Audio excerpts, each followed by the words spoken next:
via telephone only.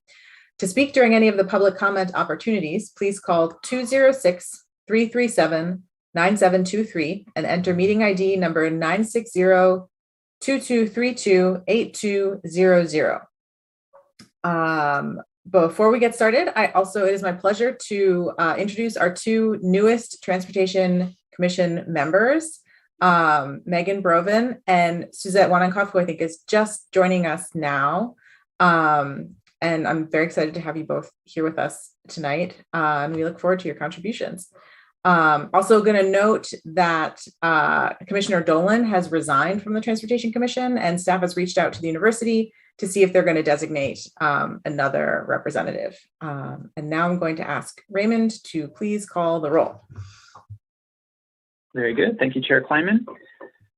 So I will now call roll. I've received regrets from Commissioner Hutchinson and Commissioner Margolis that they will not be able to attend.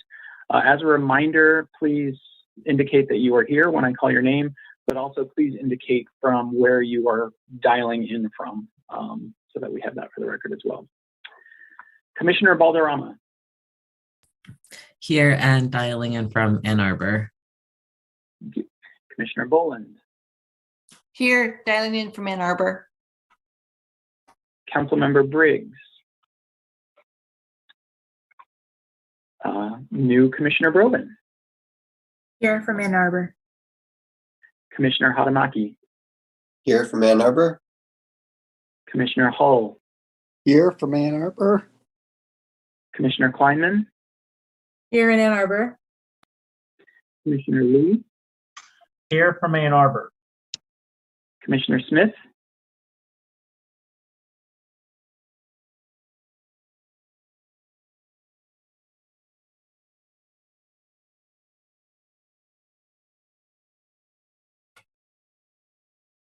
I see you there, Brian. You're on mute.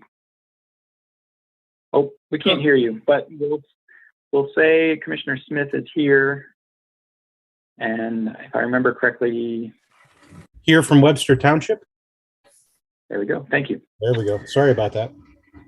No worries. Commissioner Summers. Here from Ann Arbor. All right. And our new Commissioner Wanenkoff. Hi, here from Manuel Antonio, Costa Rica. Thank you. Commissioner Hess is here. As I mentioned, Commissioner Hutchinson and Commissioner Margolis send their regrets. Lieutenant Mike Sherba.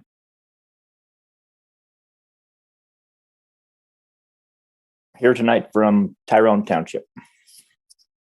Oh, and I forgot to mention, I'm dialing in from Ann Arbor. And Commissioner Stupka. All right, Chair Kleinman, we do have quorum. Great, thank you so much. Next, we're going to do an approval of the consent agenda. First, are there any modifications to the consent agenda? All right, is there a motion to approve the consent agenda as presented? Commissioner Hadamaki, and a second. Commissioner Lee. The names don't appear anymore. Zoom changed something. All right. All those in favor, please physically raise your hand. This is how we're going to do all of the votes. We're voting a lot today. All those opposed? Any abstentions? All right. Consent agenda is approved. Next, we're going to shift to public comment. So this is an opportunity for people to speak for up to 3 minutes. Please call 206-337-9723 and enter meeting ID number 960-2232-8200. Please know that this is a new year with a new meeting ID number. City staff will select callers that have raised their hand using the last 3 digits of your phone number. In order to raise your hand, please press *9 on your phone. You'll hear an automated announcement that the host is allowing you to speak. Do we have any public commenters tonight? At this moment, Chair Kleinman, I do not see anybody in the attendees. Oh, actually, someone just joined. If the caller who just joined would like to speak during public comment, please press *9 on your phone. All right, caller ending in 982. I have allowed you to talk. Feel free to unmute yourself, and the floor is yours.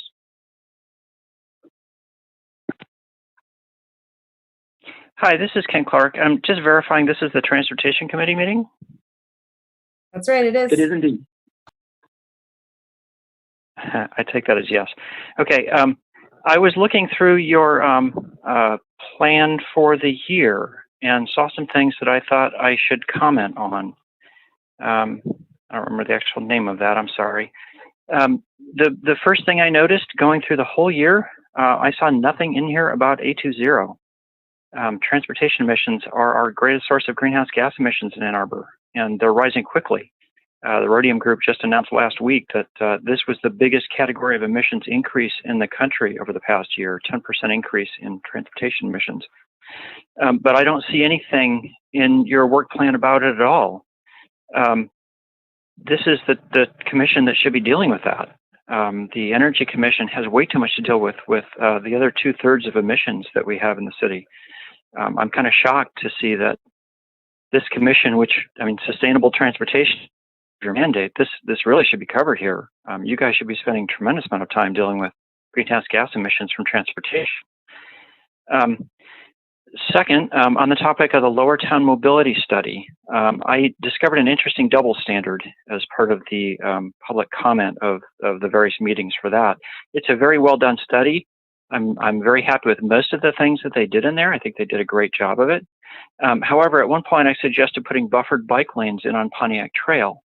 The consultants replied at that point that there wasn't space to do that. I went out and measured Pontiac in over a dozen locations, and it's pretty consistently AASHTO bare minimum 5-foot bike lanes, which is the lowest, smallest bike lanes AASHTO recommends doing. It's not what they recommend, it's the smallest they recommend. With 11-foot or slightly wider regular lanes, the length of Pontiac Trail. The AASHTO Green Book says that if you've got a situation with limited right-of-way and particularly low-speed facilities, and that's all 25 miles an hour, you could do 10-foot lanes. That's the reason we could get away with 10-foot lanes on something like Huron, because there's not much right-of-way to work with. So we've got the double standard that if we're talking about bicyclist safety, there's not enough room to put in buffered lanes, but there's plenty of room as far as the motorist lanes go, so there's no reason to consider putting in narrower lanes. It's kind of a funny double standard that if it's bike safety we're talking about, we don't have room. If it's car convenience we're talking about, oh yeah, there's plenty of room, so we don't need to do anything. Finally, you're going to be talking about automated enforcement. I wanted to point out that it's section 2B55 of the MUTCD that covers photo enforcement signs. The specific wording says that the signs are there for, within that jurisdiction, are being enforced by photographic equipment. Enforced, my reading of that is not necessarily to writing the tickets that way. I think you guys are going to be discussing this. Enforcement is any kind of activity that will result in any kind of enforcement.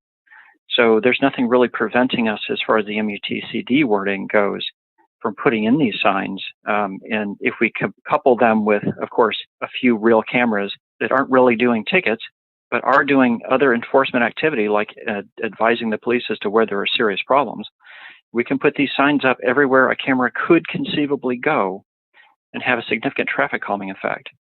I'm concerned you're going to get pushback from the usual groups that's not what they mean by enforcement, but we have a very astoundingly conservative interpretation of these things whenever it comes to traffic calming measures, and it's really kind of, I don't know, ridiculous or overblown. Washtenaw County was using these cameras. Somebody should ask why it was okay for Washtenaw County to be using these cameras if it wouldn't be okay for us to do the same thing. I don't know how to unmute myself, so I'm just going to hang up. Thank you very much for your attention. Thank you. Do we have any other callers? I do have another caller with the last number 165. If you are interested in speaking during public comment, which is what we're in now, please dial *9.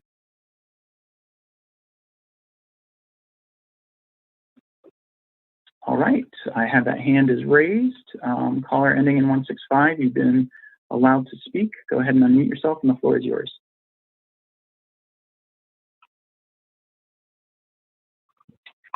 Hello, everybody. My name is Alex Baum. I just wanted to highlight my email as one of your attachments.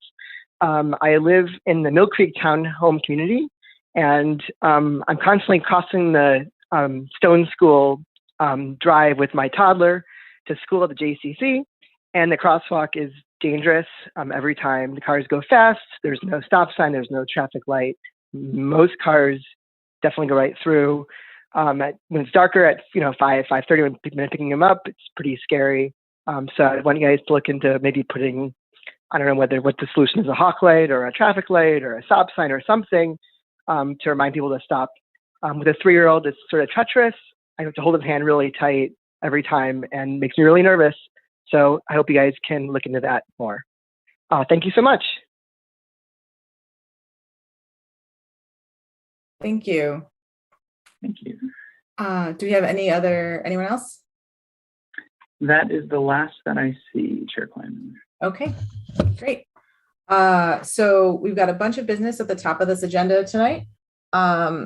First, we're going to select a chair and vice chair for the commission. So per the bylaws, the officers of the commission shall be a chair and a vice chair. The officers shall be elected each year from among the voting members of the commission. The officers shall be elected for a 1-year term. No member shall serve for more than 3 consecutive full terms in the same office. The term of each officer shall run from March 1st to the last day of February of the following year. Elections shall be held no later than the month before officers' terms expire. So that's now. For our new commission members, the current officers are myself, I'm the chair, and Julie Boland is the vice chair. So do I have any nominations for chair and vice chair of the commission? I forget if we're allowed to nominate ourselves. Great. Oh, yeah, Commissioner Hadnaki. I don't know if you are, but I'll nominate Molly Kleinman for chair. Yeah, thanks. And I will nominate Julie. Well, yeah, I'm going to nominate Julie Boland for vice chair. Do we have any other nominations? I remember last year that Julie was asking if anyone else wanted to be vice chair, and before the vote, if that's still the case, then I would be happy. But Julie's doing a great job, and I'm happy for her to continue. I don't want to run against her, but last year it seemed like she was maybe interested in not doing it, so I would give her the opportunity to, yeah. Can I speak? Yes, please. So, I mean, I really believe in the principle of passing it around. So I will withdraw from the race. Okay. Thanks. So current nominees are me for chair and Commissioner Hadamaki for vice chair. Any other nominations? Okay, so then, okay, so I need a motion to elect me, Molly Kleinman, as the chair and Brett Hadamaki as the vice chair of the Transportation Commission. I'll move that. Councilmember Briggs, and I saw Commissioner Boland as the second. So all those in favor, physically raise your hands. All those opposed? Any abstentions?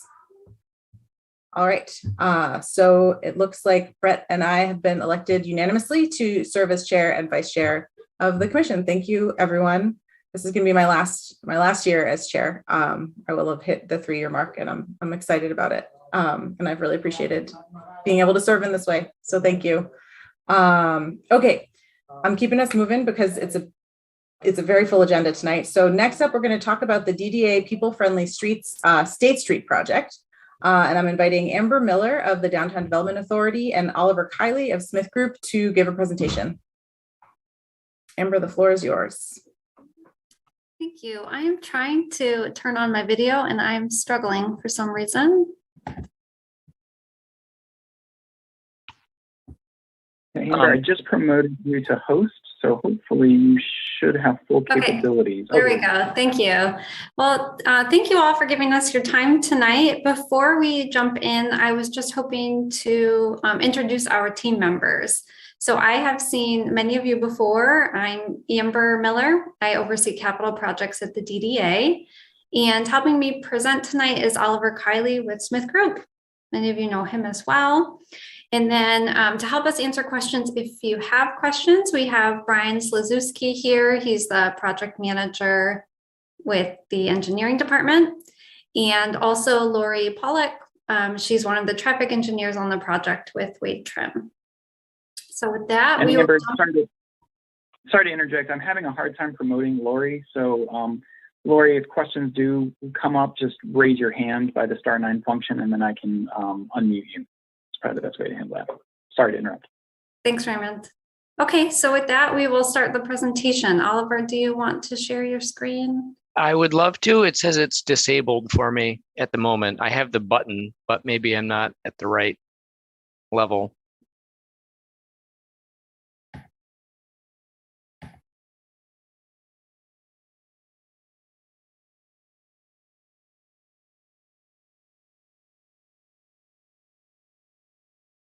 Oliver, it is only allowing me to pin you. Zoom must have changed some settings because like all my buttons aren't where they used to be. Okay. I was able to promote Amber for reasons I can't explain, but it's not giving me the option for you. Raymond, if you click on the 3 dots on Oliver's video window, can you make him a co-host? No, it only gives me the drop down of pinning him. That's the only option. It's possible that Amber's the host now and therefore has to be the one to. Okay, I can do that. Okay. Hey, there we go. I see things now. Okay, I can turn it on now. There we go. Did that come up? Yes. Yes. Thank you, Amber. All right, let's jump in here and keep moving. So Oliver, do you want to go to the next slide? Yep. We are planning improvements on State Street in both 2022 and 2024. Both of those projects include water main work and resurfacing. Tonight, we're here to talk about the collaborative city DDA project in 2022, that is a reconstruction of the commercial core of the State Street area. Our projects are shaped in part by our values, and for State Street, we're placing an emphasis on safety and accessibility, prioritizing pedestrians, and also working to create flexibility to meet both our current needs and long-term needs.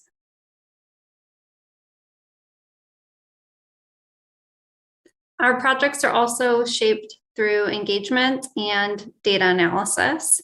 And this is just a list of ongoing engagement. With the State Street project, we strengthened our work with the Disability Commission, the Center for Independent Living, and the Washtenaw Intermediate School District. And as a result, I think we have a better project and a project that meets the needs of all users. All right, this slide has a lot of information on it, and you have it in your packet for reference.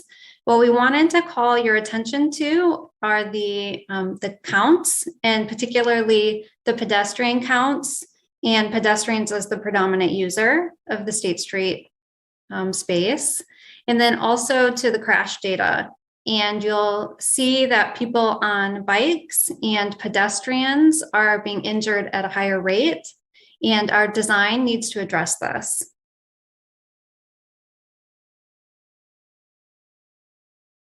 And to speak to design, I'll ask Oliver to jump in. Great, thank you, Amber. So just wanted to highlight a few of the specific changes that are planned along the corridor. And just to get everyone oriented, on the right side of the screen, this is where William Street is coming in, and you can see the kind of line work for the William Street bikeway that's coming in and terminating at State Street. This intersection here that I'm circling is North University. This is Liberty, and then Washington is on the left side of the screen.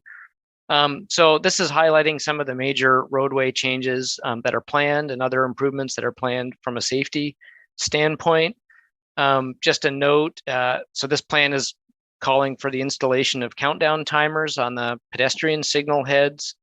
We are also pursuing an exclusive pedestrian phase as part of the signaling here, so that would be a time when it's also called like an all walk phase, where pedestrians would be able to cross any legs of the intersection without vehicles turning across the crosswalks and those kinds of movements happening. There's a variety of traffic calming improvements that are planned as part of this. As you may recall from our earlier conversations, this 3-block section from Washington to William is being designed as a curbless street, which means that the intersections coming into this area are all effectively raised intersections to help slow down vehicles and to help prioritize the pedestrian movements and make that safer and more comfortable for everyone. There is a separated bikeway and shared path combination that provides a separated bikeway facility all the way up North University to North University in the Thayer intersection. And then just a lot of the reconfiguration of the roadway is removing the second northbound travel lane on State Street from William to Liberty. And so a lot of the crash data that we were seeing with cars sideswiping each other or with pedestrian conflicts would be reduced by simplifying the road down to one lane that provides shorter crosswalk distances and things like that for pedestrians. Some of the other benefits that are planned as part of this reconfiguration of the road, with that second northbound lane going away, there's an increase in flexible curbside space on the east side of the road, the east side of State Street, both along the diag and then between North University and Liberty. So that's additional space that can be used flexibly for an extension of the sidewalk area or additional parking and loading. There's a widened clear zone in the sidewalk, and then there's room to create and improve on some of the plaza spaces and seating areas along the corridor as well. So this is a view kind of just a rendering of a typical section. This is at just north of the North U intersection looking north. And you can see how the curbless street design is configured.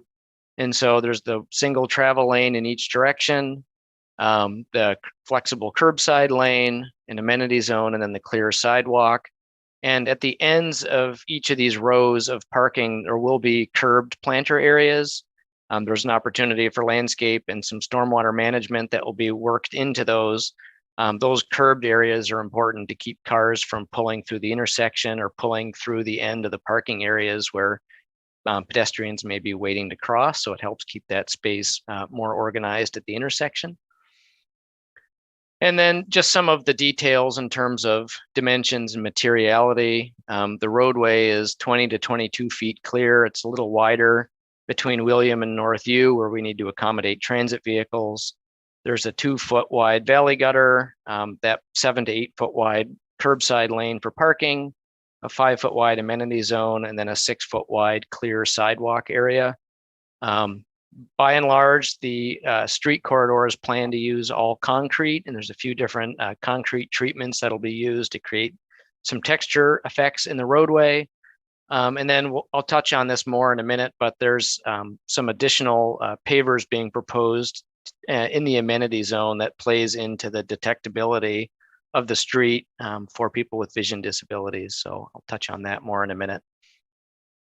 One of the things that has been an evolving element of the project, and since maybe we had since you had last seen the plans, is the way that the bicycle connectivity from the William Street separated bikeway over to North University is being configured. And so what is proposed and in the plans today is that the William Street bikeway dead ends and enters the sidewalk space similar to how it does today, except the main difference is that the sidewalk space running between William and North U, that's being widened out considerably and designed and symboled and signed as a shared use pathway facility. So just recognizing that there's going to be, there's a lot of pedestrians that are through here. And so signaling to cyclists that they're entering a shared use space, that this is a shared use pathway, and that they need to proceed at a respectable speed through there and yield to pedestrians will be part of that signage.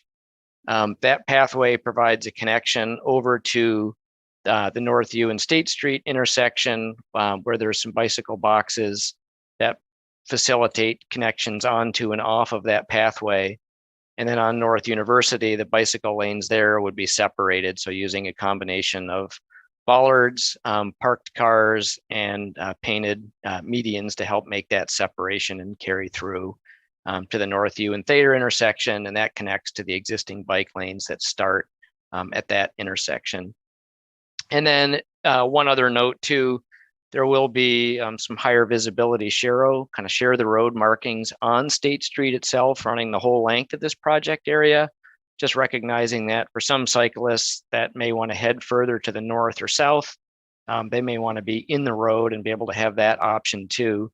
And with all the traffic calming and slowing measures that are planned as part of this curbless design, that should be an effective treatment for that connection as well.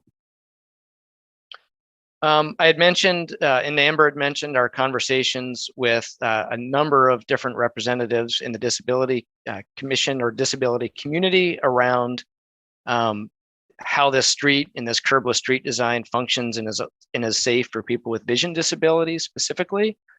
And so the area that is highlighted in orange on this rendering of the intersection, which includes that amenity zone material, the idea is to design that as what's called a detectable edge. And so it's something that provides a visual contrast in terms of material. So, lighter colored normal concrete against a darker color material in that amenity zone. But it also is a material that needs to be detectable underfoot or with a walking stick or walking cane. So there's a lightly cobbled material that we're proposing, and we're looking at a range of specific material selections for that. But that material can be used in that area to help support that detectable edge treatment. The valley gutter itself as a separation, as a second kind of line of separation between the vehicle area and the pedestrian area, is also runs consistently throughout the project. So there's sort of two layers of detection. And we're also evaluating the use and installation of accessible pedestrian signals that, while the crosswalk indication to go across the intersection will be part of the regular signal phasing as it is in most of downtown, the accessible pedestrian signals provides a push button for people that want either a tactile or an audio cue for when it's safe to cross. So that is also being explored to be implemented as part of this project as well. And then last slide, just wanted to highlight the curb zone treatments along here. So the idea is that curbside lane throughout the course of this project can be used flexibly. With the curbless design, there's a lot of opportunity to be able to use that as an expansion of the sidewalk space for businesses that maybe want to be able to have more room outdoors to spill outside and to be able to make that space more accessible for people. This also provides more opportunity for loading, short-term parking, pickup, and drop-off, and things like that, which, as we've been talking to the business community, we're seeing that, the desire for longer-term metered spaces is shrinking, and there's a desire for more flexibility for these other kinds of curbside uses. So this design can help move us in that direction. And we're continuing to be flexible with kind of what uses get designated and what parts along the street, and working with the business community to identify that. So I think that was it. Amber, I don't know if you had anything else to add, but otherwise our team's available to help answer questions as well. Yeah, I think you covered it, Oliver. So we'll just see if you have any questions for us. Great. Thanks. If you could unshare the screen, just so it's easier to see people raising their hands. I'm going to ask folks to use the raise hand function in Zoom for this part of the discussion, and I'll just call on folks as I see them. Commissioner Hadamaki.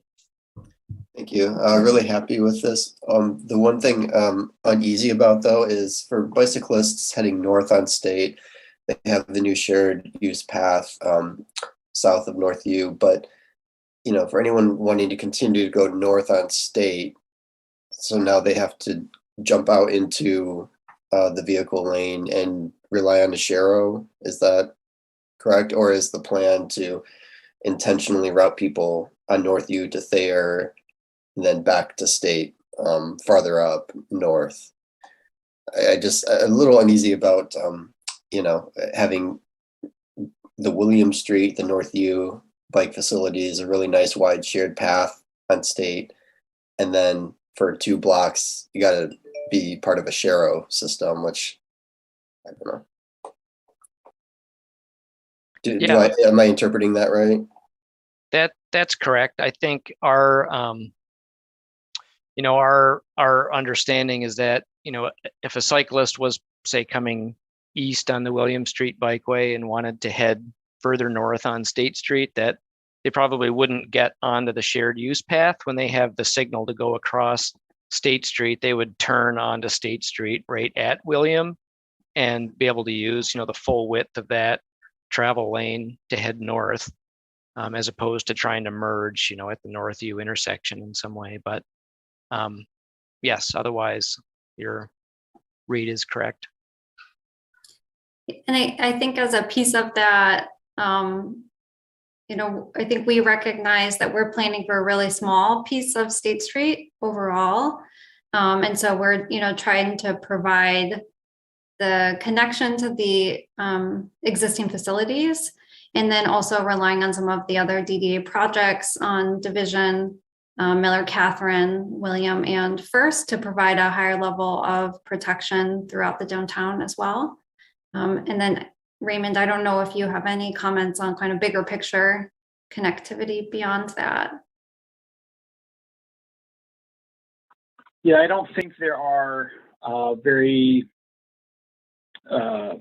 tangible plans yet in place. I think there are a lot of discussions about what State Street, what purpose it could serve. I know there's discussions of, improved transit along the corridor. Some of those discussions are coming out of the RIDE's long-range plan that's currently under development. And then I'd have to double check. I think there are calls for, improved bike facilities per the transportation plan, the moving together towards Vision Zero. But let me double check on that last point as well. It's just, anytime I see both sides of the street available for on-street parking, but bikes having to use the Sharrow, it just makes me wonder if it would be better for maybe one side to have on-street parking and have something better for bicycles. That's just my thought.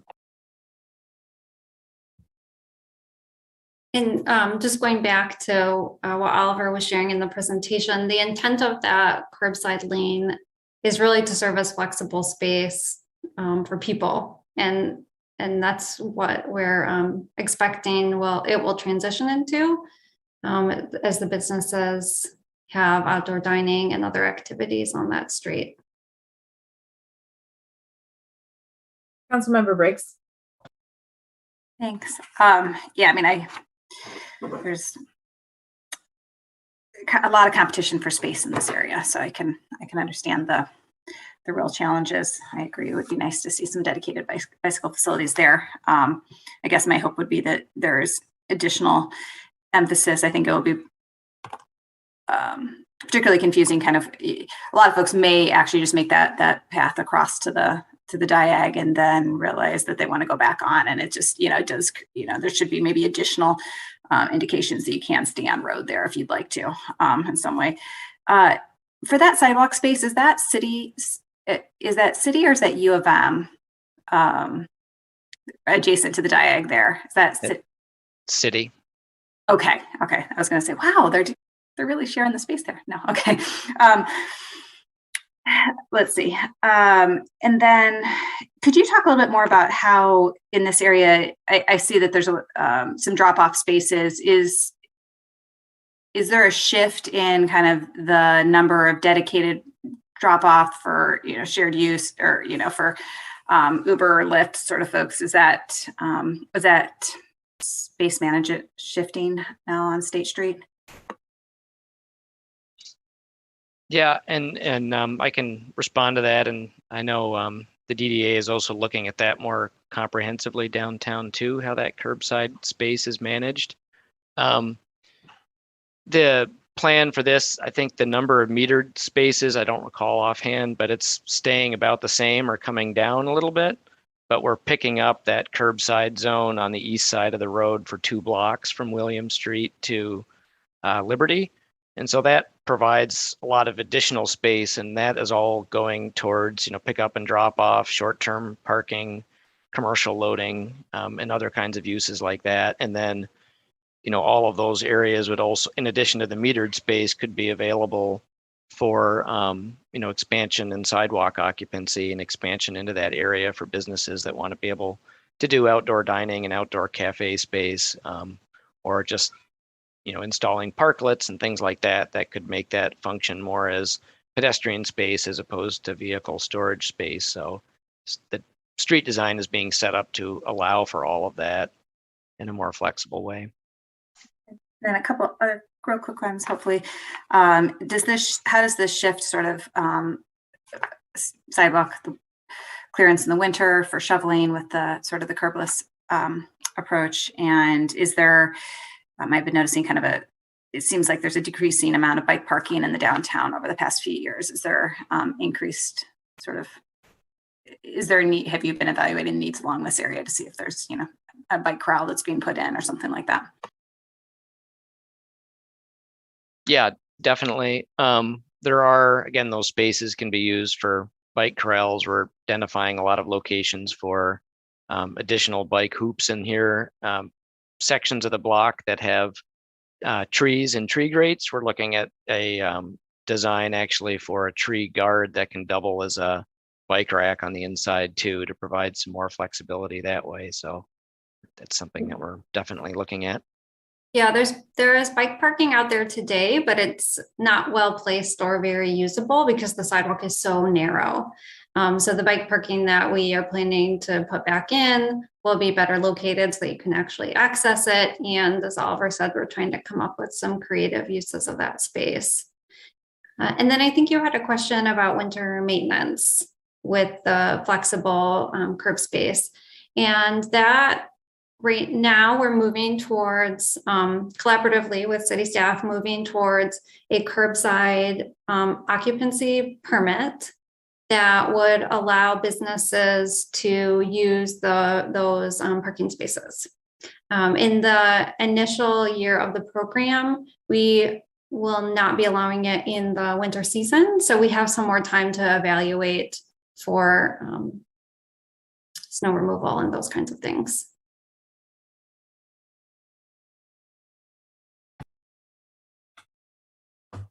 I have a question about disabled and accessible parking. I'm trying always to bring back the questions I remember Linda Diane asking a lot, and that was a big concern for her throughout the downtown. And so I'm curious about, so I appreciate the intended flexibility of these spaces. I was in those public engagement sessions when the business owners were like, we need loading zones, and also we need you to give us more loading zones. So I appreciate the attempt to sort of balance that with the fact that like 18-wheelers on that street is going to be really unpleasant for everyone else. But so I'm curious specifically about disabled parking, and also if there's any plan, I guess, to manage the 18-wheeler situation. Yeah, I can. Oh, go ahead, Amber. Oh, well, I was gonna ask you to speak to how these spaces are more accessible now because of the curbless street, and then I could speak to the curbside management plan. Yeah, and that was something that in our conversations early on in the process with the disability community, that they saw as a real positive of the curbless design, is that essentially, any space along here is going to be more accessible by default because you don't have that curb to navigate when you get out of your car. So whereas before, spaces would need to be dedicated, next to a crosswalk or where there was a curb ramp that was easier for people in say a wheelchair to get up. Now the potential is that any of those spaces are going to be far more accessible from that standpoint and provide a really flush transition to the sidewalk. So. And then parallel to the State Street effort, the DDA actually at this month's operations committee will be voting on funding for a curbside management plan, which we have long been needing. And as part of that plan, we have prioritized getting some best practice standards for accessible parking so that we can improve the ratio of accessible parking spaces. And then also we're asking for some more creative solutions for loading. Things like, is it possible to look at time of day restrictions for loading so that that space can turn into something else for the majority of the day? So we're hoping to get some more tools. So State Street's creating the space, and hopefully we get more tools through that curbside management plan. That's great to hear. Just the current experience with State Street is like any time of day you're likely to encounter a large truck unloading, and it would be a shame to do this redesign and then just have it full of trucks. Other questions or comments? All right, so we are taking a vote tonight on recommending this plan as included in our packet, as we saw tonight, to forward to City Council for and sort of encouraging them to approve the plan. So I guess what I'm looking for now is a motion to approve the resolution of support for this State Street project to be forwarded on to City Council. So do I have a motion for that? I see Commissioner Boland. Sorry, Commissioner Hadamaki, did you have something else? Or there's two resolve statements. Are they? I guess I was looking for. Is there much of a difference? Are these alternate resolved statements, or they seem almost? I think I might be looking at something different from what you are looking at. It's just in the. I have like a different agenda thing that I like gives me hints, but I can take a look. Raymond, do you know what we're talking about? You're muted, but you got it. I understood what you were saying. Okay, maybe they're not totally redundant. I thought I was just thinking maybe they're like we're supposed to choose between these two or something. They just. But okay. I can also try and find it. But Raymond, do you have it in front of you? Yeah, and that may have been maybe a misunderstanding on my part and kind of between Amber and I working on this. So yeah, Commissioner Hadamaki is correct. The first resolve clause says the City Transportation Commission supports the State Street project, notably the transportation improvements identified. And then the City Transportation Commission recommends the Ann Arbor City Council support State Street project implementation. My understanding, Amber, is both of those are relevant. The first is that you kind of support the project, and the second is a recommendation to City Council. Is that correct? Okay, great. Thank you, and thanks for asking for that clarification. So, is there a motion to support the project and recommend to City Council? Commissioner Boland, and a second from Hadamaki. All right, all those in favor, physically raise your hands. All those opposed? And any abstentions? All right, motion passes unanimously. Thanks so much, everyone. Next, I'm going to move us along to the 2023 fiscal year 2023 policy agenda. So every year we have a chance to sort of give our own input to the City Council policy agenda. It was included in your packet this month. So the draft that we have carries forward last year's suggestions, and then there's a few new ones that have been added on recommendations from commissioners. So the idea is to sort of identify state and local issues, and then like help City Council prioritize their policy agenda for the coming year. So any questions, comments, thoughts about what we have before us on the policy agenda?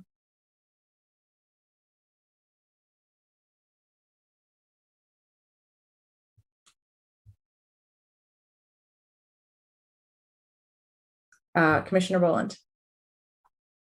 Yeah, I'm just thinking about the caller's suggestion that we consider Vision Zero as part of our policy agenda. I wondered if we could discuss about whether that was part of our purview or not. Yeah, so I think he was talking about A20, right, which is the sustainability. Yeah, sorry, yeah. Sustainability one. Yeah. And so I mean, my understanding is that because the 820 plan has passed, like it's already policy for the city. So it may be that we want to talk about that for our work plan, but because it's already been adopted as policy, I don't think there's anything beyond that on that specific thing right now. And I see Councilmember Briggs nodding your head. Is that your understanding of how this all works? Yeah, I mean, yes, we have, I believe, embraced the Vision Zero principles through our comprehensive transportation plan, and also on the policy document there is already sort of some indications of urging MDOT to also integrate complete streets and Vision Zero into their planning efforts as well. I think at this moment we're talking about 820. I know it's confusing because it's all zeros, which is that was the sustainability plan. That yes. Yeah. I missed those comments of the speaker, so I'm just kind of. Yeah. Okay. It may be that there are other sustainability things we want to sort of consider adding to the policy agenda, although I feel like 820 is pretty comprehensive. Yeah, and Commissioner Kleiman, I think your response is right on. I think what we can do is look at our work plan and see if there are checkpoints that either we can coordinate with, Dr. Missy Stoltz and the Office of Sustainability and Innovation, and figure out how we can kind of work to achieve that kind of common goal of, zero fatalities on the Vision Zero side, but then, zero emissions on the 820 side. So yeah. I mean, the thing is, everything we work on is related to transportation, like lower emissions transportation, like pedestrians, cycling, transit. So I guess while we didn't call 820 out specifically in the work plan, I feel like the work we do every month is really relevant to those goals. But I'm happy to revisit the work plan and look at ways we can address that more directly. Yeah, I mean, I think our challenge is figuring out, I mean, the metric is that we want to be at 50% less vehicle trips by 2030, which is obviously incredibly ambitious, but that means that every, capital investment that we make in our city needs to be heading up. Well, transportation investment needs to be heading us that direction. And so I think, measuring our progress towards those goals and thinking about it through that lens is important. Yeah. Does that sound all right to you, Commissioner Boland? Other thoughts, comments about the overall policy agenda or things to add?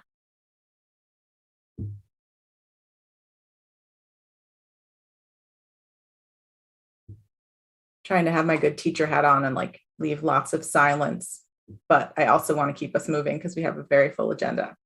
So I think at this point, I'm going to try and move us forward.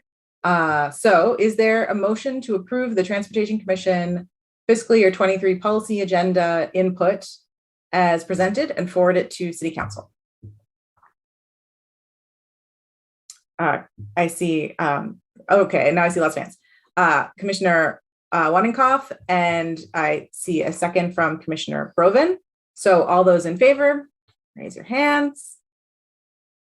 All those opposed, and any abstentions? All right, the policy agenda input passes unanimously. Moving right along to traffic calming. So Raymond is going to give us a brief overview of the Longman Fairview traffic calming petition. Yes, thank you, Chair Kleiman. I'm going to share my screen just real quickly because that's probably the easiest way for me to show the project. Let me do that here. All right, hopefully you all are seeing the map of the Longman Fairview. Okay, I see a nod from Molly, thank you. So this project initiated probably late summer. Longman Fairview had petitioned a little while ago. I think it was back in 2019. And so they were up next in the queue. And, we went through the process. It's a several step process where we engage the neighborhood. We start with some starter ideas to get some reactions. And then we refine those ideas based on some public input opportunities.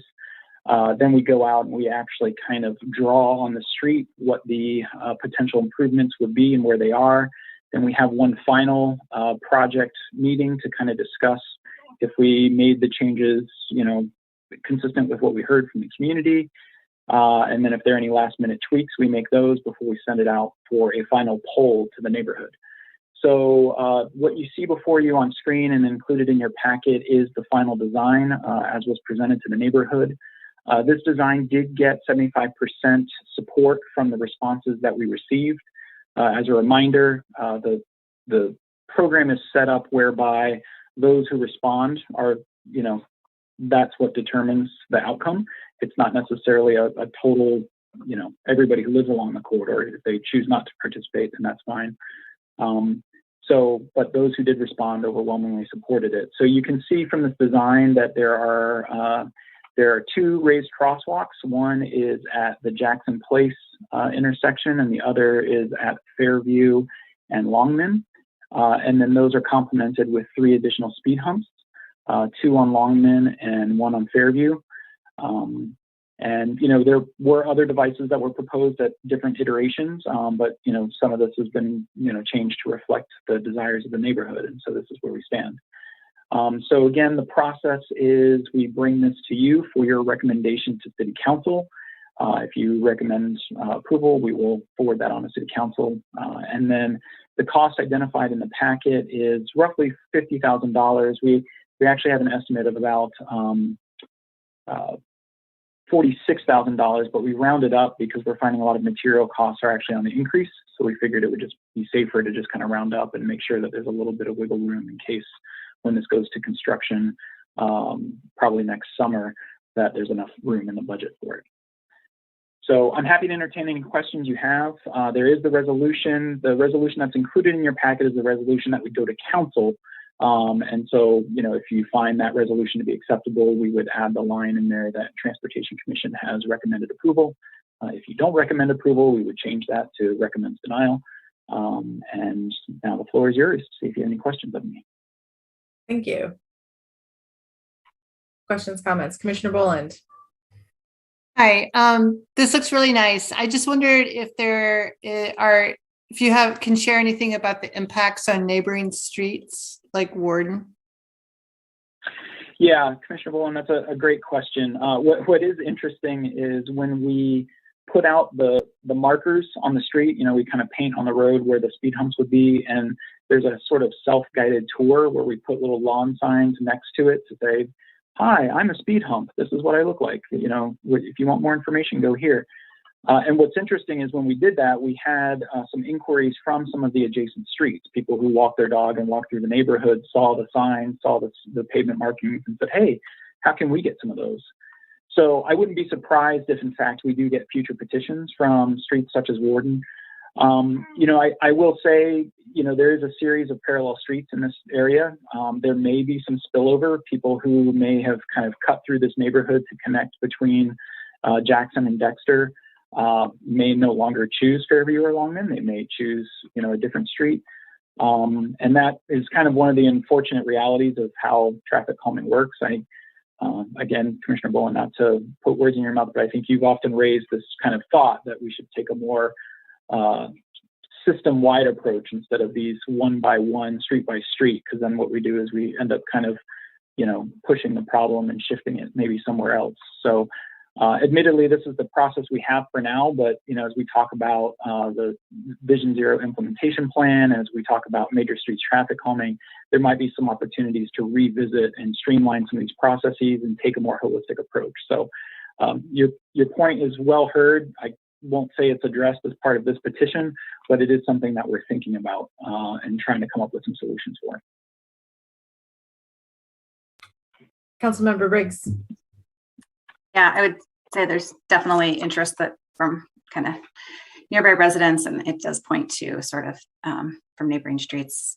It certainly got brought up when Maple was closed this summer as well, and there was a lot of cuts through traffic all along there, and imperfect solutions to deal with a problem that nobody wanted to have on their hands.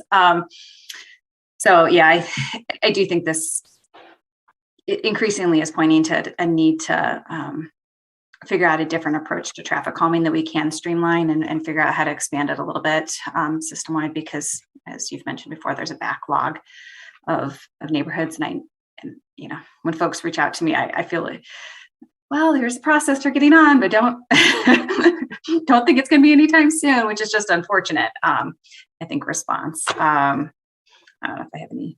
I think it looks like a good project to move forward on. I guess.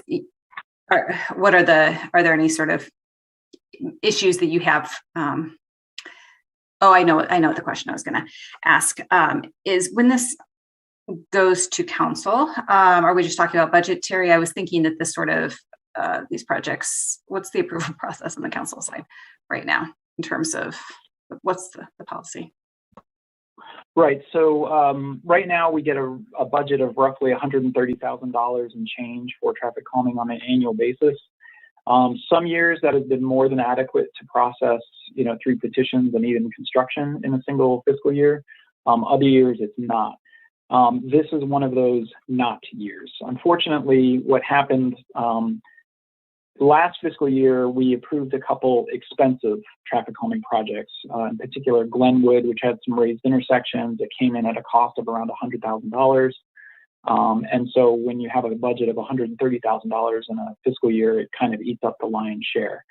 So that's exactly what's happening. And actually in the staff report, I'll touch on this a little bit later in the meeting where we've had to set aside so much money for construction of some of those past projects. So what we're anticipating for this is this would be taken to City Council. We would identify this as a fiscal year 2023 construction, but it would be the next construction cycle. So some point after July 1 and before November, this project would be constructed because the traffic calming budget would be replenished. So that's kind of the process that we're looking at in the timeline, if approved.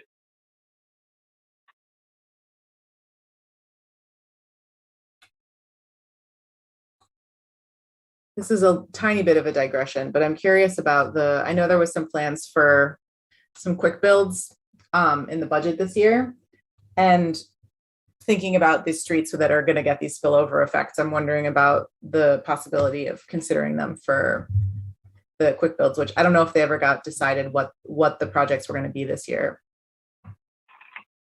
Good question. We are actually working with the consultant on that right now. We just had a meeting yesterday on it.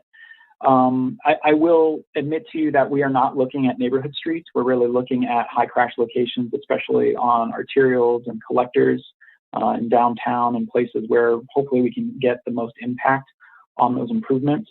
It is a fairly small handful of improvements we're going to be doing with paint and post or, kind of quick build deployments, as you mentioned. But, again, we don't want to kind of chase problems that aren't there. So we really want to focus on the areas where, those red dots on the map that we really need to start focusing on if we're going to bring our crash rates down. That makes a ton of sense. Thanks. Any other questions? Oh, go ahead. Yeah, just for the future, this would be an interesting one to have some data on just the amount of complaints that are going into AAPD, the police department, in terms of kind of requests for increased enforcement in a neighborhood, kind of pre and post some of these traffic calming initiatives going in.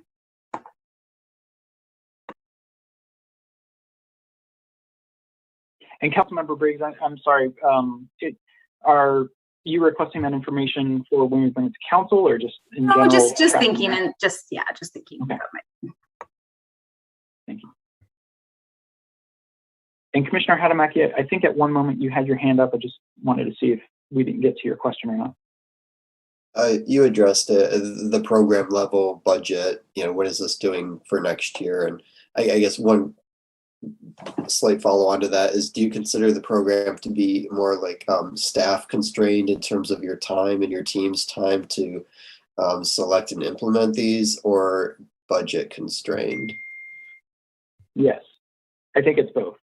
Our goal is to process 3 petitions per year, but as you'll see in the staff report, we have 14 petitions in the queue, which includes these 2. So 12, Long and Fairview is one, and then next month you'll hear about Northside, which has gone through a process as well.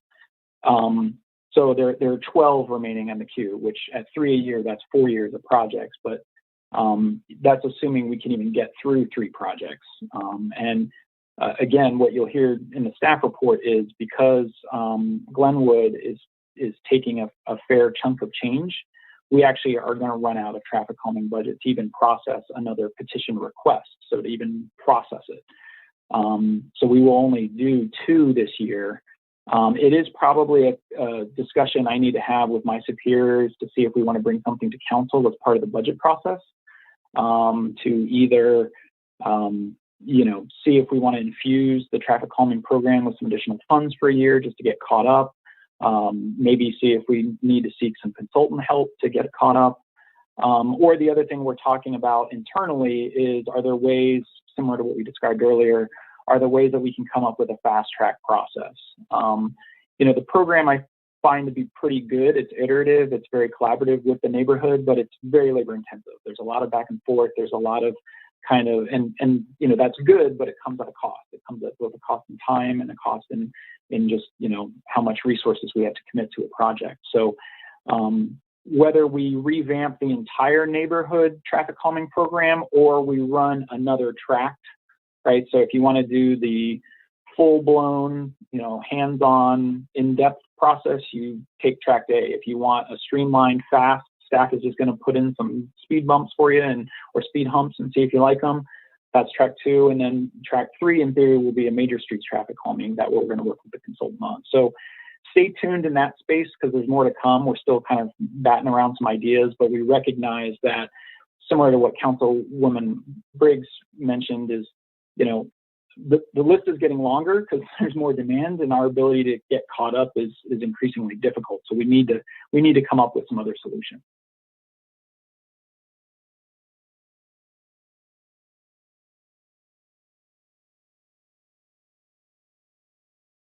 Any other comments or questions?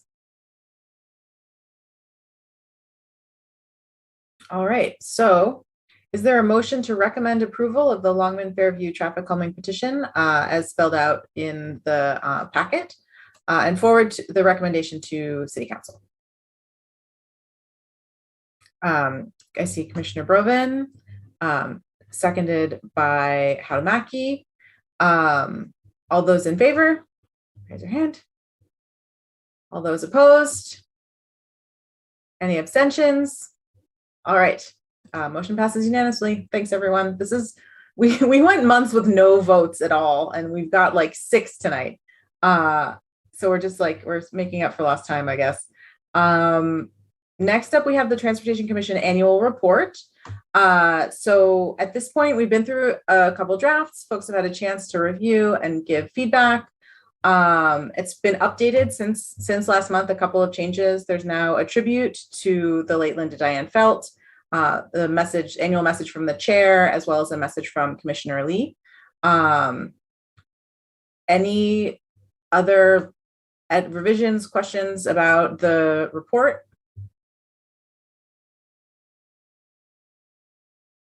All right, I'm just going to move right through this. Is there a motion to approve the calendar year 2021 Transportation Commission annual report and forward it to City Council? I think I already saw Commissioner Haudamaki's hand and the second from Councilmember Briggs. All those in favor, raise your hand. All those opposed? Any abstentions? All right, motion passes. I think we're now done with the motions, but we still have more things to talk about. So next up is the ICPOC Enforcement Subcommittee. So the Independent Community Police Oversight Commission has created an enforcement subcommittee, specifically a traffic enforcement subcommittee that is looking at basically alternatives to the way things go now in terms of police traffic stops in the city. They asked me to serve on the committee, and I'm doing so. I think there have been 2 meetings so far. I've been to one of them. But I also wanted to see if there could potentially be a second volunteer from the Transportation Commission. There are members from ICPOC, from the HRC, the Human Rights Commission, and Transportation Commission. The group is working on a couple of different issues related to, one of those related to data, traffic stop data, and transparency around that. And the other is just sort of considering alternative approaches to enforcement. So I wanted to see if another member of the commission would like to join this committee as well. I think it helps to have backup in terms of scheduling challenges, and it's also just, I think, really important work. So I wanted to see if anyone else was interested in joining in on this.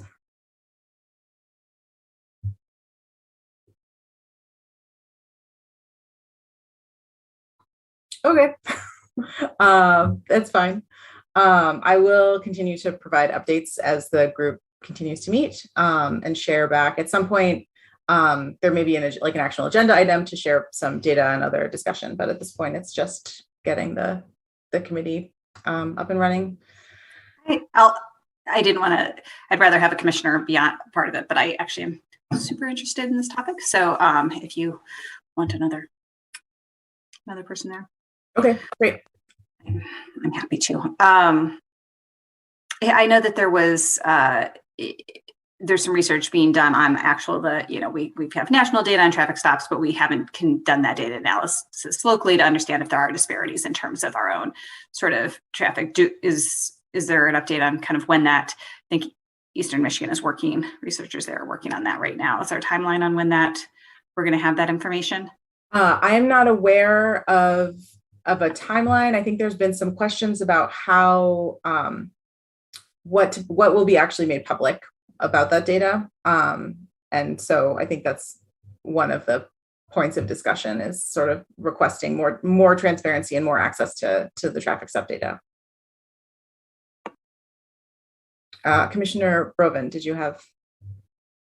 Yeah, I mean, obviously I'm very new to the commission, but I am also interested in this topic. So you should do it. Yeah, I think you would be more than welcome. I also signed up for a committee on my very first meeting. So I joined the micromobility committee, and we only just got that passed like last month. So yeah, I'm definitely also interested in this topic. So okay, awesome. Great. Well, I will get you looped in then. I will send an email to Dr. Lisa Jackson, who's the chair of the ICPOC and also leading the subcommittee, and get that going. It'll be great. Awesome. Thanks, everyone. There's no vote on that one. Next up, we have staff report and updates, but it's going to be a little bit longer than it sometimes is because there's a lot of stuff to share. So I'm going to turn things back over to Raymond. Very good. Thank you, Chair Kleinman. You all are making record time for all the big ticket items we've had today. So I have a little bit more time that I don't have to rush through this in 30 seconds.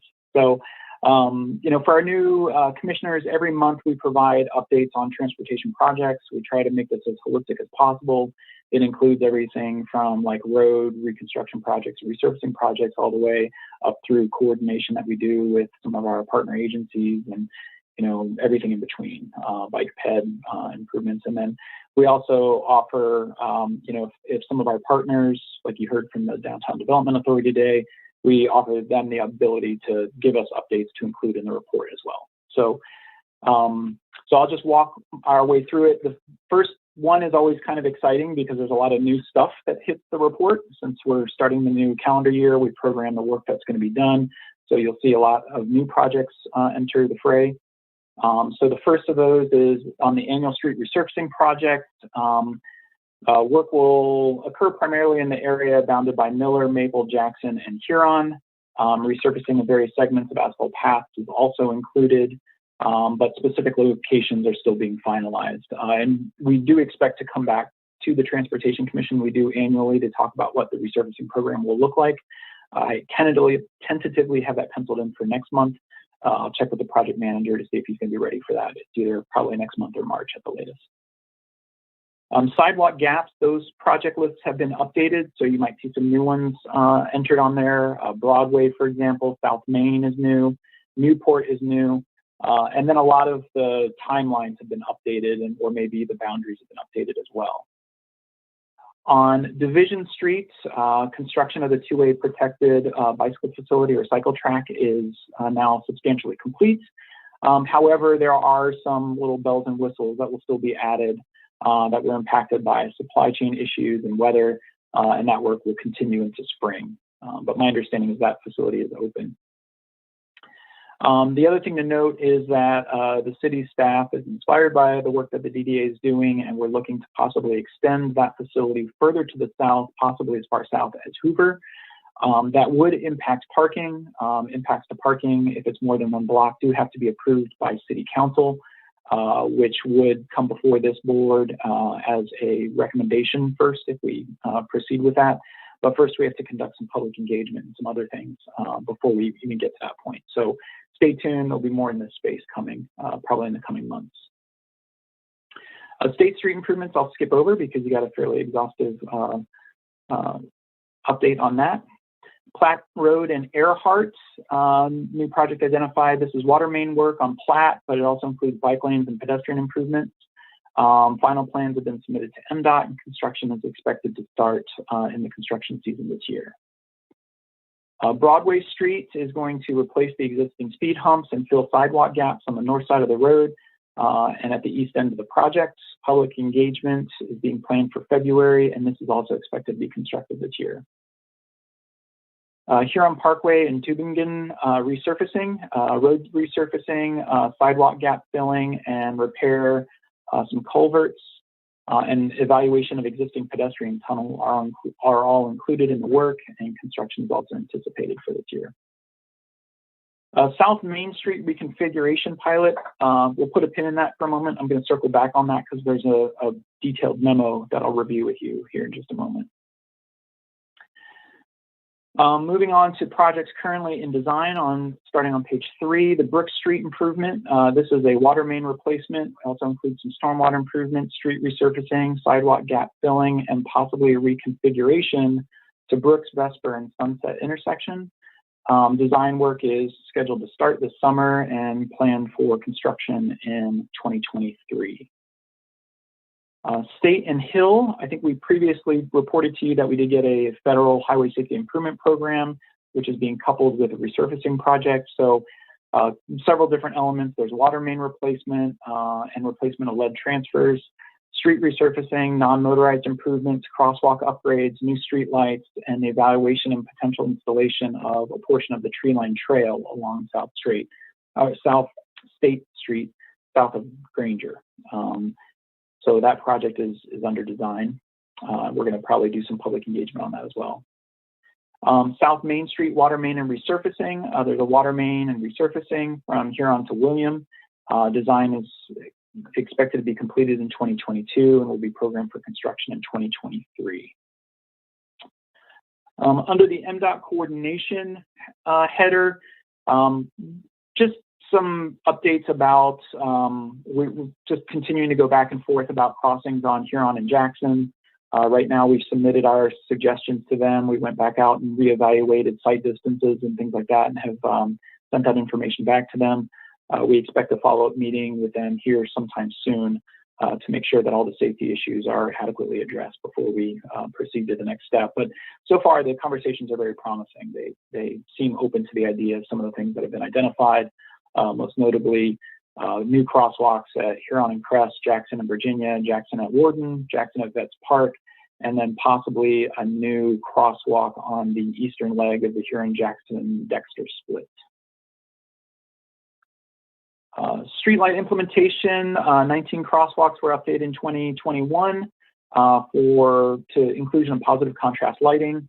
And DTE repaired 1,413 streetlight outages in 2021. There were 2 resolutions up for council consideration last night related to streetlights. One was specific to kind of what the city has control over, and another one was specific to what DTE has control over. The one specific to the city did pass. But there was a request to extend the timeline on the DTE one for further collaboration between city and DTE staff. So I think that's expected to come back in March, if I remember correctly, on that latter item. And I can I'll provide the link to those items in next month's report, since that was just reviewed last night. I think it was in the homework, but now that we know what the action is, I can give a written update to you all. Traffic calming, we touched on a lot of this already. You just heard about Longman Fairview, Northside Ave, you'll get next month. We're still waiting for the final tally to come in from the neighborhood. but I think the last count we saw, it was looking positive. And then Glenwood, as I mentioned before, the cost kind of continues to go up. It's at about $110,000 right now. And so that's eating up a lot of the budget for this fiscal year. And then, as I mentioned there are 14 traffic calming petitions in the queue, inclusive of Longman and Northside. Bicycle-friendly community designation, we did get a shout out from the League of American Bicyclists. Ann Arbor is showcased on their website, so if you haven't checked that out, it's kind of a nice little tribute. And winter sidewalk maintenance, again, there was a council resolution that was discussed last night. Again, I wasn't able to give an update in this report because your packet went out before council deliberation on this. But we might be able to turn to Councilmember Briggs for an update on the discussion that occurred last night, and then we can provide a written update in next month's plan. And just the last thing I have on the staff report is the American Rescue Plan funding recommendations. Again, you've heard me report on this in the past. The public engagement is ongoing right now. There are a series of workshops where if people have questions about the specific projects, they can tune in and ask questions during those times. And then my understanding is there's going to be an online engagement that's going to launch later this month or early in February, where people will be able to give some additional feedback on the process, and all of that will wrap up into a recommendation to council. And then council will, figure out, I think I've mentioned there's, $40+ million of requests, but there's only $24 million of funding available. So we have to make some cuts somewhere. And two of those projects are transportation related. There's the Miller-Catherine Bikeway, as well as the Vision Zero implementation strategy. Let me pause there before I go on to some of the additional memos and see if anybody has any questions or comments or any clarifications that are needed.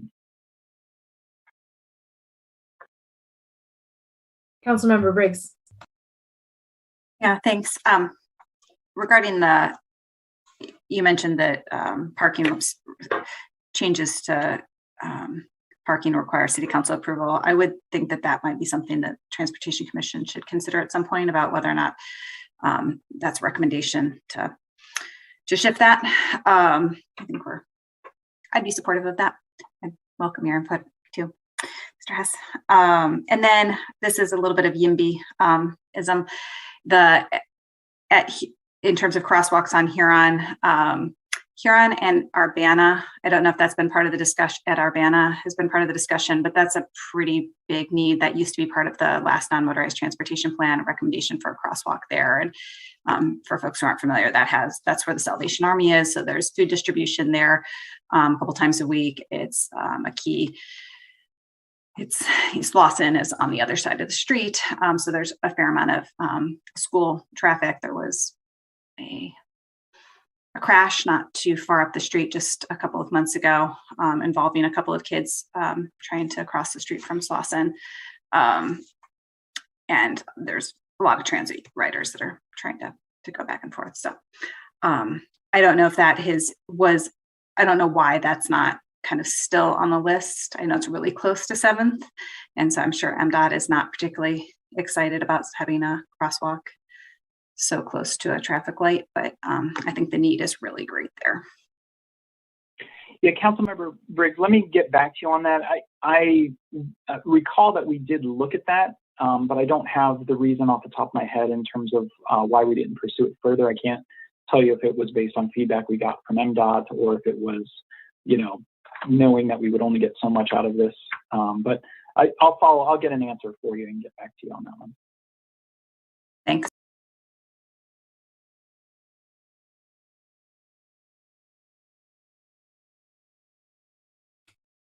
All right, if I may, then I'll jump into a couple of the other supplemental updates that were included as well.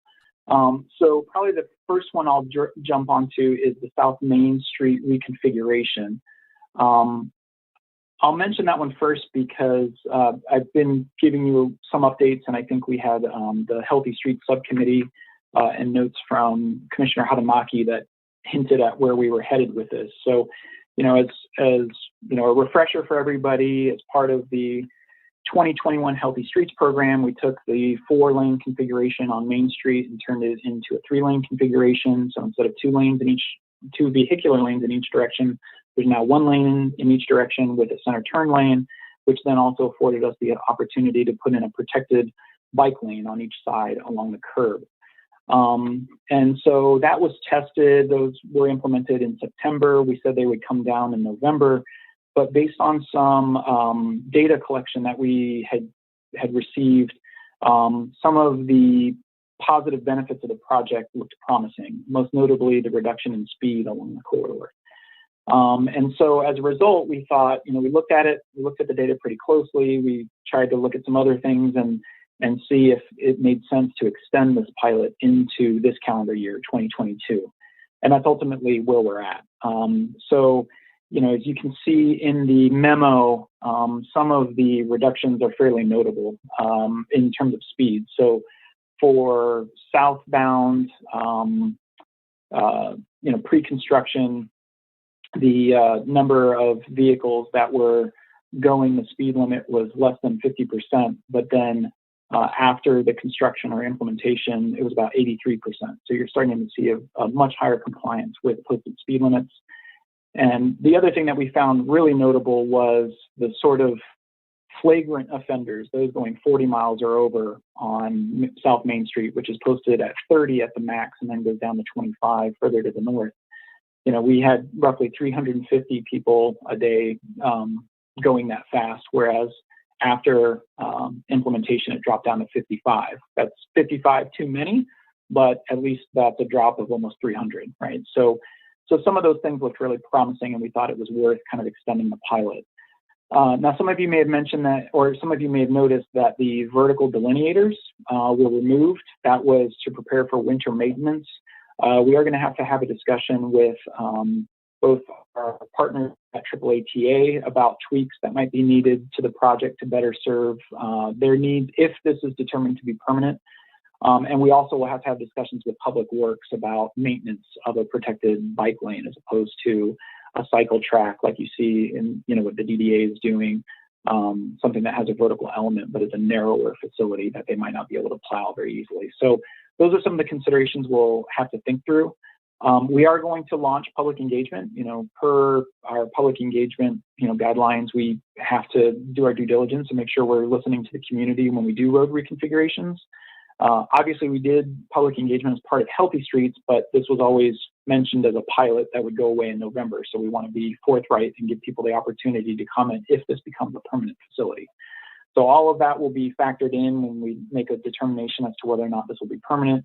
We will come back to you with those. We'll give you updates on it on a regular basis. But like I said, a lot of the data is really promising in terms of some of the safety outcomes that we hope would happen as a result of this project. So let me pause on that one and see if anyone has any questions. I have a question. I remember at the Healthy Streets Committee meeting, we talked about getting some data from AAATA about impacts on bus on time performance, and I was wondering if that ever came in and what that looked like. Yeah, and admittedly, I have not really coordinated with Commissioner Smith on that just yet, but we are going to do that as part of our final evaluation, especially, okay. The recommendation is to make it permanent. I know when Commissioner Smith and I had coordinated on the calendar year 2020 Healthy Streets program, right? So that's the one from 2 years ago when we took the outside lane. That was different, but travel patterns were very different then. The amount of traffic was a lot less. And just the demands on the transportation network were so different. Things are approaching kind of closer to what historic trends were. So it's definitely something we want to talk to the right about so that we understand the impacts to their on-time performance. Okay. And so related, it sounds like then you don't have data yet on the driver impacts on driver delays. I remember partly you were thinking that the AAATA data would sort of help us understand, because if the buses aren't being delayed, that means probably the drivers aren't being delayed either. But so that's going to come in the final report then. It is, yeah. We're starting on the travel time delay. We are looking at different data sets. There's a data set that we have access to called INRIX, which, as I understand it, is Bluetooth ping data. So any vehicle or cell phone equipped with Bluetooth gets pinged. And so what that gives us is big data, and it's aggregated, so we can kind of see what the travel times are along the corridor. We just started to look at that data. We haven't really digested it in full detail. We are seeing some impact to travel time, especially in the PM peak. You know, and again, don't quote me on this. It's on the realm of about 2 minutes of travel time delay at the peak of the peak. So, you know, like 5:30, 5:45, right around there. But we want to kind of extrapolate that out further and see, you know, how long that impact is felt throughout the day. And then, you know, again, work with our partners at the AAATA to see what their experience is on the corridor as well.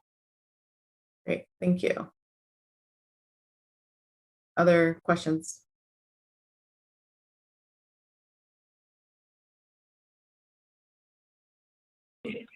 Okay, then real quickly, there was a memo to City Council, but CC'd the Transportation Commission about pedestrian safety improvements around schools. This was in response to a request from Councilmember Griswold asking for what has been done around schools since 2017. So we were happy to kind of put together that summary. You know, there's a whole list of stuff, right? So I won't bore you with it. But long story short, there's been a lot of work that's been done over the last 4 years or so. If you roll it all up, it's, you know, 335 improvements that include everything from, you know, streetlights to crosswalks to radar signs to pedestrian refuge islands, curb extensions, and you name it. And so those are all enumerated in the memo. There's a map that shows kind of the distribution of those. And then there's a big, long laundry list, very hard to read spreadsheet, but, you know, we just try to put it all out there so everybody can see what the work is and how it's been done. The other thing I will note is this is actually probably a slight underreporting of everything. These are all the things that we had really good GIS data on that we were able to, you know, do a buffer around a school and query the data that way. But we know there are some other improvements that probably weren't captured. A good example is like pavement markings. Our pavement markings aren't really in our GIS system yet. They will be soon, but, you know, when we refresh crosswalk markings, when we refresh bike lane markings, or if we add new green pigment to bike lanes, none of that's being identified in this report yet, but will be in future years.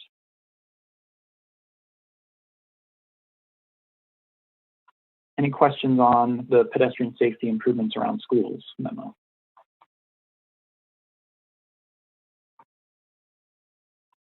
All right, and then the last one, which is kind of it's kind of a big one, is city ownership of state trunk lines. This was an issue that I'm sure many of you, I saw a little raise the roof from Chair Kleinman there a second ago. You know, there are trunk lines that are owned and operated by the Michigan Department of Transportation that kind of bisect the community, most notably the Washtenaw, Huron, Jackson corridor, as well as North Main Street. Our ability to make improvements to those corridors is somewhat limited because those are state-owned roads. However, there are communities across the state that have taken over ownership and operation of those roads. Kalamazoo did so a couple years ago. I've heard the same thing from Grand Rapids and some other communities. But in order to have an informed discussion on that, we really wanted to get some assistance to help us really understand kind of the costs and benefits of that. So at a high level, what we're anticipating is that, you know, there's a sort of engineering analysis on the cost benefit side, right? So what would it take to bring those roads up to an acceptable state of good repair so that if we take it over, we're not inheriting something that's going to set us back $100 million from day one just to get the road where it needs to be. But we also want that cost benefit analysis to factor in some of the harder to quantify intangibles, right? So if we have the ability to make improvements to that roadway and we can lower speeds, or we can make improvements that improve safety, what are some of those benefits that could be accrued as well? So our approach is, you know, we would probably need consultant help to help us with this. And the idea is that we would put out a solicitation either, you know, through a request for qualifications or request for proposals type process. And then we would evaluate those, and then we would bring something back to City Council for them, for their consideration to see if it's something they want to fund. So again, this is just a sort of staff suggested approach. We've gotten some positive responses from members of City Council and others in the community in terms of, the need to do this, but nothing is set in stone yet. Even if we do the cost-benefit analysis and it has a positive ROI, that's no guarantee that, Michigan Department of Transportation would agree to transfer the road over to us, even though they've given some preliminary indications that they might. And, there are going to be, implications across the city, across, numerous things that need to be considered. So this will probably take several years for us to really figure out and digest, but this is an important first step. So just wanted to get you up to speed on where we're at, where our head's at, and what our proposed approach is going to be on it.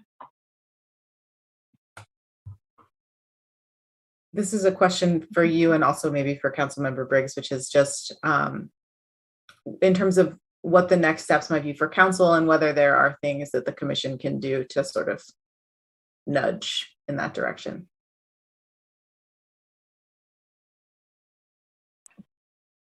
Sorry, my son decided to ask me if I wanted food right at that moment. So which I do, but I'm not going to do that to you. Was that directed at me in terms of? You and Raymond both, just in terms of what, like after this memo, if there's some kind of council action that needs to be taken, and if there's anything that we can do on the commission to help move that along. And I would also say, well, no, I'll just stop there. Yeah, well, and I guess that's my question to Mr. Hess. Do you need a resolution passed by council that says, please do this? Yeah, I think ultimately right now, this is not a budgeted initiative. So what I suspect is and quite frankly, I don't even know the magnitude of how much this analysis would cost. Nick Hutchinson and I batted around a couple numbers and we're all over the place. So we won't know until we actually put out a solicitation. I would suspect that the requests that would come before council, and Commissioner Kleinman, if I'm hearing you correctly, it sounds like you might want a bite at that apple. So we can factor that into the process, right? That if we have a proposal, we can seek a recommendation from this body before we bring it to City Council. So that's one way we. I don't want to slow it down. Like I know sometimes bringing commissions into a process is enriching, and sometimes it is mostly just a delay. So I certainly don't want to delay it at all. But especially if this should end up in like this coming year's budget process, which I assume is already sort of happening, then I'm just trying to think about what we can do to help. Yeah, you're right. The budget process is starting. We are hopeful that we can try to get some information together as part of that budget process. But worst case scenario, depending upon how those timelines work out, if we can't get it as part of the budget, we can always bring, something before council that would require a sort of budget amendment. And, that requires different levels of votes depending upon if it's, general fund or, Councilmember Briggs knows some of this probably better than I do. So yeah, I think, some of this is still to be determined, but we're happy to give the Transportation Commission updates. I think it's probably premature to weigh in terms of what direction we go just yet, because it's very nascent. It's, we're just in the very beginning stages of kind of thinking this through.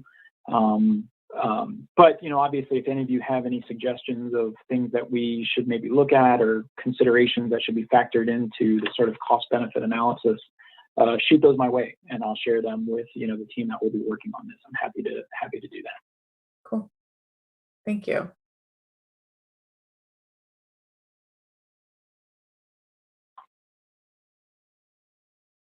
All right, and then the last two items that were included in the packet, which I will not go into any detail on because they're not our documents. Cynthia Redinger, one of our transportation engineers, serves on a advisory body related to safety for the state. And so University of Michigan had just produced 2 crash reports specifically related to pedestrians and bicyclists from calendar years 2016 to 2020. So that's 5 years of data. And so those are included in there. They are statewide reports. So I do, for especially our new commissioners, we produce a local crash report that looks at 5 years of data. That was just shared, I think the final version with the Transportation Commission maybe in November. So, we have our own version of this report that's specific to Ann Arbor. If you're interested in seeing what the, 10,000 foot looks like instead of the 40,000 foot. But what's interesting is if you were to compare, contrast kind of the Ann Arbor experience versus the state experience, you'll see that the state was experiencing some upticks, whereas, we were seeing some downward trends or at least leveling off. We still have a long way to go to get to Vision Zero. I don't want to sugarcoat that at all. But where some communities are experiencing dramatic increases, we are not, thankfully. We aren't seeing a huge downturn either. So again, I want to own that, but it is something that, we're constantly mindful of, and looking at this data is really important because it helps inform our decisions. In the Ann Arbor reports, we also have maps and locations of hotspots. So a lot of that is driving the work that we're doing. So anyway, those are just provided for informational purposes. And if you have any questions, let me know. I can get you in touch with, I think, Professor Carol Flanagan is the person who helps put that together. We've reached out to her in the past, and we're happy to do so again if you have specific questions on these reports. Thank you.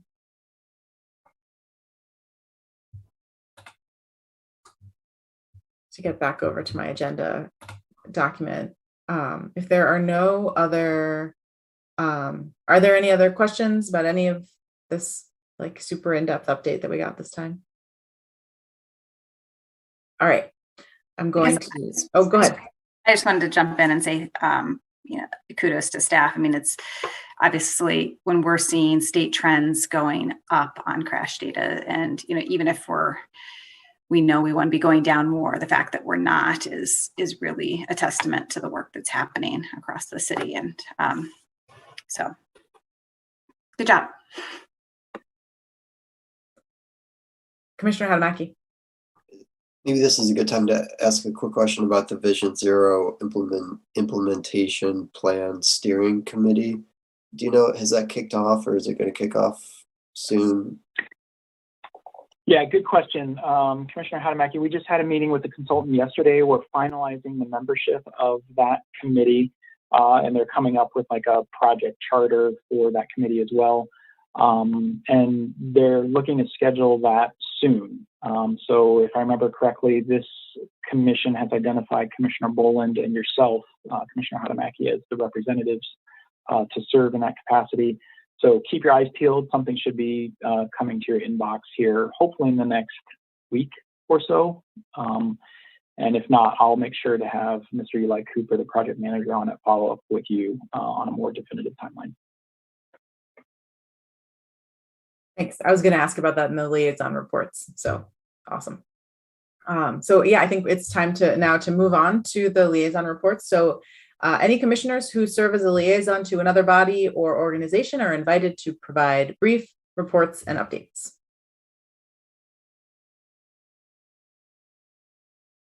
Commissioner Smith. Thank you very much, Madam Chairwoman.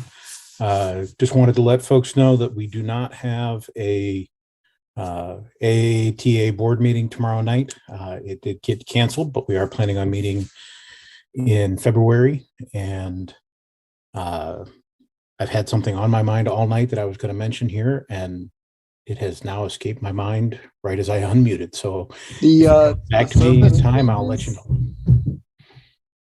Is it the service changes? Thank you, sir. Yes, Tim. Commissioner Hall, I appreciate that. Yes, announced today, we are still experiencing driver shortages, both due to an inability to hire enough staff and due to COVID.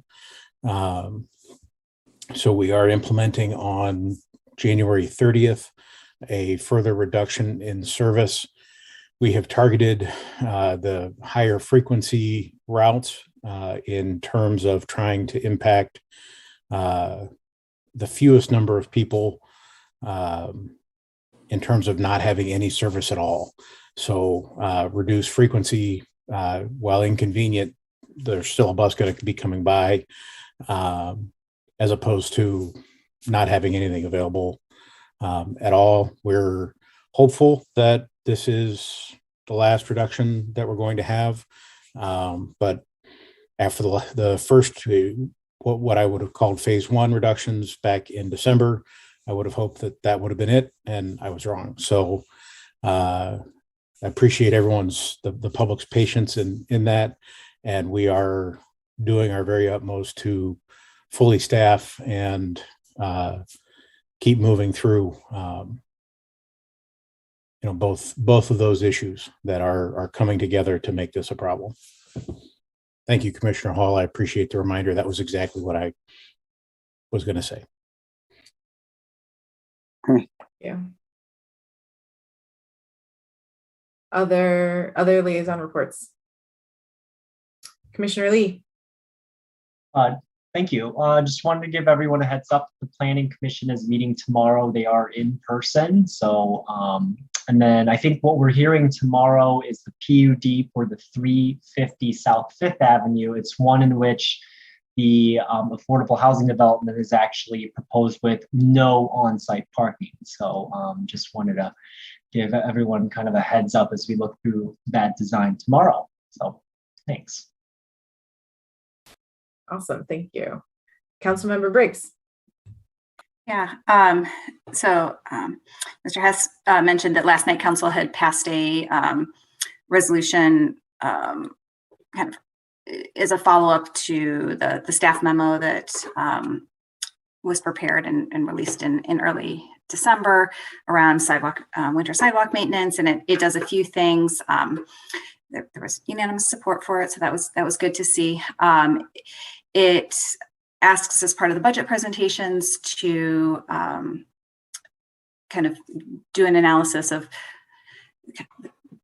at least put in it as an option, basically, that we would move forward with trying to clear our own sidewalks, city-owned sidewalks, at the same rate or on the same timeline as what is expected of residents. So what happens right now is that staff is taken from parks and moved over to street clearance and then brought back over. And so there's kind of a delayed timeline to get the city-owned sidewalks cleared, which creates gaps for that first, 24, 48 hours on city-owned property. So there are some upfront costs to doing that in terms of equipments that would need to be purchased. And then there's obviously staffing costs, because these would be jobs that we need to be bringing in internally to the city. So those are things that are going to be considered during the budget process. Also, really working on increasing our enforcement and our education around what our current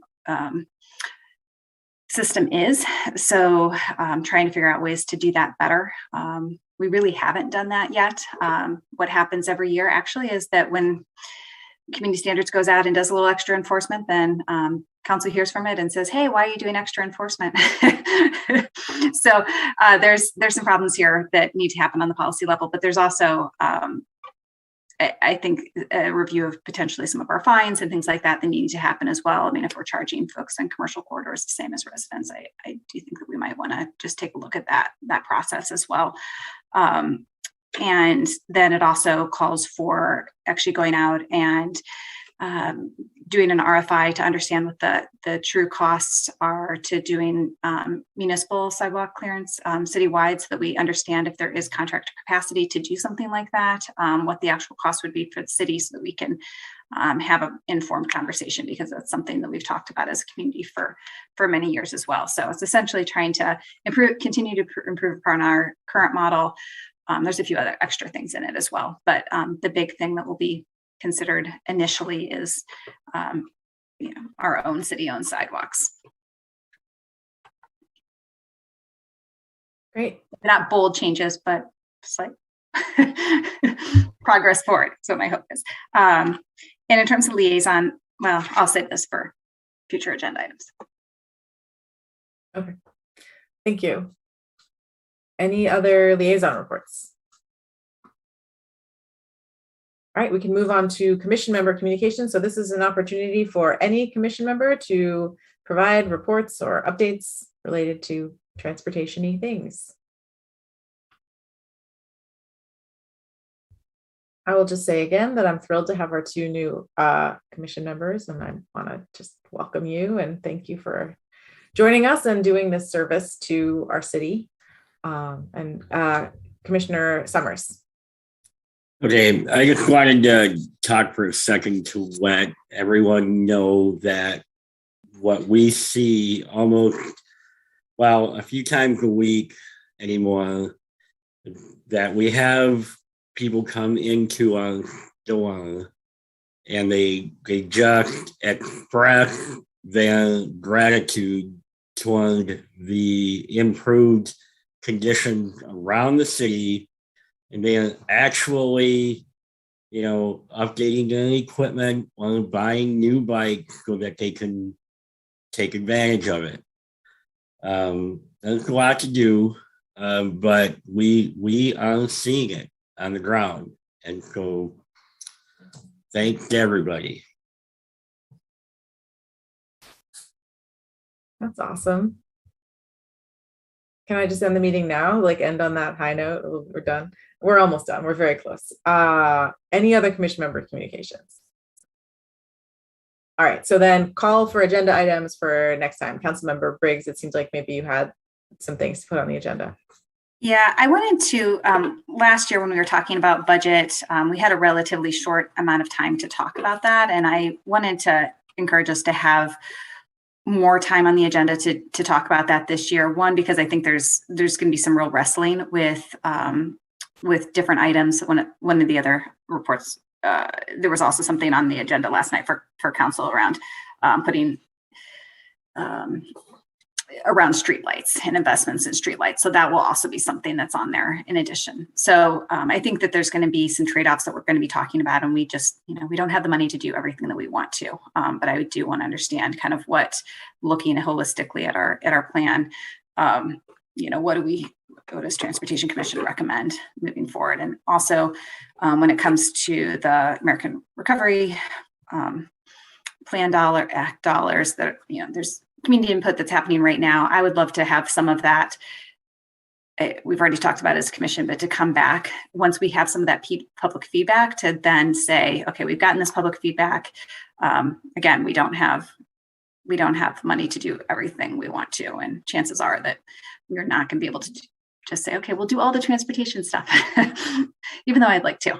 Which of this is the priority? I think we need to have that. I'd like to hear Transportation Commission weighing in on that. Do you have recommendations in terms of timeline, like where in the process? Because I know the budget process has very regimented in terms of the timeline. And so I'm curious, do we need to be doing this like in February? Does it make sense to do a little bit closer to when things are getting voted on? If you have thoughts about that, you don't have to answer right this second, but it would be great to have some guidance, having you have gone through the budget process once, where we can have the most impact. And Mr. Hess may have some recommendations on that in terms of, we're going to be getting budget presentations next couple of months, but when it would fit in best, yeah. But in the ability to actually change also maybe what staff is presenting as well. Yeah, no, thank you, Councilmember Briggs. First thing to mention, and I think most of you know this, but the city develops a 2-year budget every other year. And so we are in the second year, or we are approaching the second year of the 2-year budget. And typically that means that there are only minor tweaks, right? That, even though council doesn't approve both years, that it's mapped out based on, what revenues are and what outlays are expected to be. But to Councilmember Briggs's point is that, there are a lot of these competing interests. And I think, it's always a difficult position for council to be in. I don't envy Councilmember Briggs and her colleagues on council because it's just difficult, right? There are just so many needs out there and only so many resources to address them. So, obviously we want to be responsive to some of the council resolutions that have been passed that are asking for some of these cost estimates, whether it's winter sidewalk maintenance, whether it's streetlights, whatever the case may be. And then ultimately we prepare that information and we provide it to council for their consideration. Some of those may have to wait until the next budget cycle, right? The next budget year. That's not to say that they're not important. But it's just, again, these competing interests. So, to the extent the things that my team and our department touches, I'm happy to, keep you all updated on those pieces. Obviously I can't speak to other departments and the things that they're preparing for council consideration, but I'm happy to, loop you in on those memos as we prepare them. But aside from, the things that we've talked about today, we're not asking for any major budget changes. We've long talked about traffic calming being perhaps inadequate for what needs to be done. I don't know if that would make sense to do as part of this fiscal year or the next fiscal year. Once we have the new major streets traffic calming, we kind of understand the big picture. So even internally, we're still thinking through some of that. And I don't even have really good answers, so I'm going to stop rambling. Okay, thanks. That's helpful. So yeah, you and I will talk when we start laying out some budget or some agenda plans. Any other agenda items? And Chair Kleiman, if I may, just walk you through some of the things that we might expect that are more staff driven. So the first is, I've already alluded to this, the North Side traffic calming petition. If we do get a positive response rate from the neighborhood, then that will be coming for a recommendation from the Transportation Commission.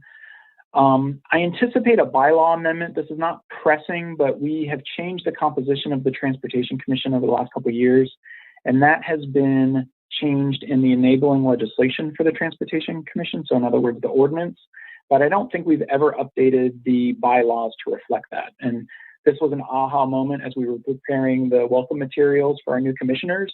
We kept pointing to the old bylaws of 2017, but we know, for example, the membership has been changed to include me. It's been changed to include Commissioner Smith and some others. So they're minor tweaks. I suspect it won't be too problematic. If we get it done by next month, we'll bring it to you, or it may come in March. We talked about some of the council actions from last month or from this month. We'll give you updates on those. We tentatively have the street resurfacing and related projects scheduled for February, but again, it's really up to the project manager if he's ready for that. We also talked about the Vision Zero implementation plan, giving you an update, and hopefully the steering committee will be launched by then. And then the Lower Town study is another one that we're finalizing a report on. Again, we've presented on that in the past. We don't expect a big presentation. It's just a FYI, here's the final report. It's not an action item for council or for this body, so it's just provided for informational purposes. Great, thank you. All right, so I think we're set. So our next meeting is scheduled for Wednesday, February 16th at 7 p.m. It will be another virtual meeting. And if there are no objections, we will adjourn tonight's meeting, January 19th, 2022. Seeing no objections, the meeting is, oh, that was a wave. That wasn't an objection. That was a wave. Okay, no objections. Good night, everyone. Thanks so much. See you next month. Good night.